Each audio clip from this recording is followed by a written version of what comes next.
Gelombang penutupan pabrik dan PHK melanda China, memicu pesimisme dan mendorong warga berhenti membayar asuransi sosial.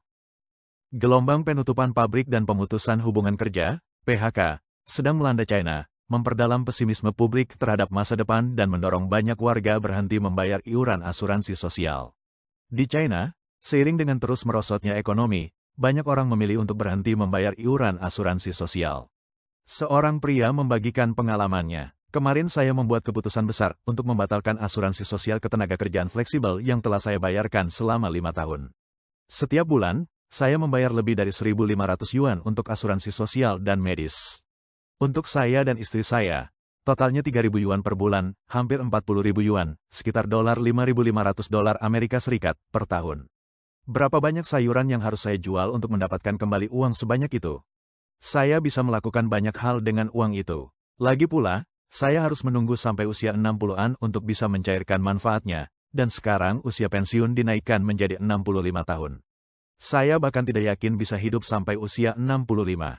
Dengan kehidupan seberat ini, hidup sampai usia 50-an saja mungkin sudah cukup. Alasannya sederhana, mereka membayar jumlah yang besar, tetapi belum tentu hidup cukup lama untuk menikmati manfaatnya. Ini mencerminkan pola pikir banyak orang. Hal ini tidak mengejutkan, mengingat produk makanan berbahaya di China telah menyebabkan penyakit yang meluas, dengan rumah sakit penuh sesak oleh pasien. Selain itu, kematian mendadak semakin sering terjadi di kalangan muda, parubaya, maupun lansia.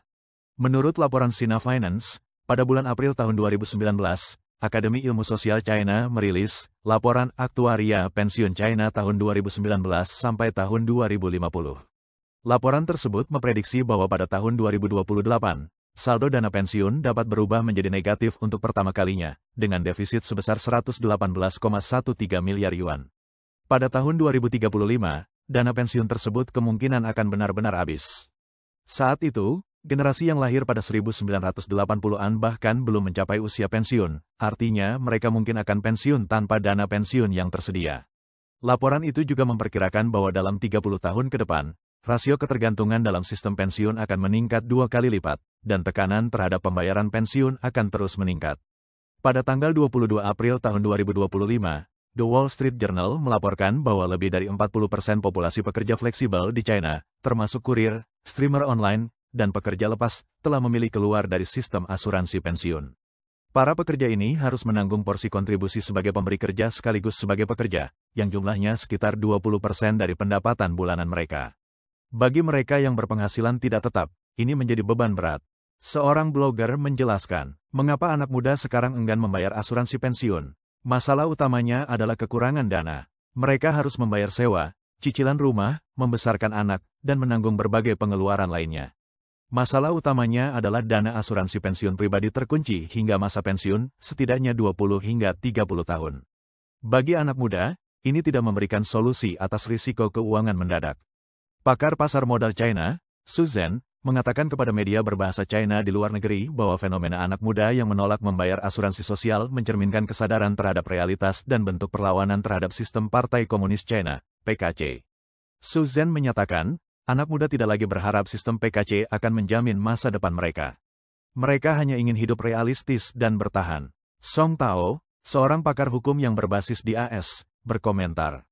Pejabat provinsi dan kementerian PKC dengan mudah menerima pensiun sebesar 100.000 yuan, sekitar $13.700 Amerika Serikat, per bulan, sementara rakyat biasa diperas dengan kontribusi tinggi.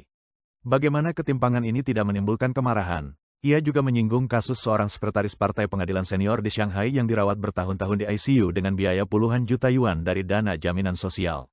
Terungkapnya kasus ini memicu kemarahan publik yang luas. Seiring berlanjutnya perang tarif AS-China, China menghadapi gelombang penutupan bisnis, PHK, dan pengangguran, membuat orang semakin sulit mencari pekerjaan.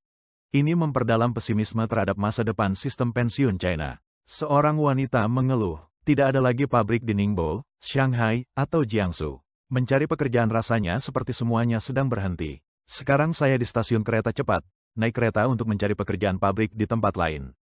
Xiao Li, seorang agen tenaga kerja di Wuhu, Anhui, mengatakan kepada media luar negeri bahwa pasar kerja China tidak lagi seperti dulu. Sekarang, semua industri sedang kesulitan dan banyak pabrik yang sudah tutup, katanya. Banyak pabrik dalam masa libur panjang. Para pekerja tidak mendapatkan penghasilan, bahkan konsumsi dasar pun menurun. Wuhu, Anhui, dulunya memiliki lebih dari 2.000 perusahaan industri, termasuk perusahaan besar seperti BYD, Chery Automobile, dan Konsumen. Namun, setelah 3 tahun lockdown akibat pandemi, ekonomi China terus menurun. Ditambah lagi dampak perang tarif AS-China, pesanan ekspor ke AS anjlok, dan beberapa perusahaan telah bangkrut atau tutup. Seorang pemilik pabrik mengunggah video yang menyatakan, "Kami telah menghentikan produksi." Para pengikutnya bertanya apakah tarif AS memengaruhi mereka. Seperti yang kalian tahu, 90% bisnis kami berasal dari AS. Tarif sudah naik menjadi 145%, langsung menyebabkan seluruh ekspor kami ke AS terhenti. Bahkan klien OEM meminta kami menghentikan pengiriman.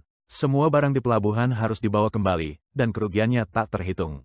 Dengan lonjakan pengangguran, banyak orang yang tidak bisa mendapatkan pekerjaan kini beralih ke pedagang kaki lima. Pihak berwenang PKC tidak fokus pada solusi kehidupan rakyat atau keberlangsungan hidup mereka. Sebaliknya, mereka terus tampil agresif di panggung internasional, sambil terus menekan rakyat biasa di dalam negeri. Tak heran jika mereka yang melihat kenyataan ini memilih untuk berhenti membayar asuransi sosial, menolak menaruh harapan pada PKC yang berbicara manis, tetapi kejam dalam tindakan.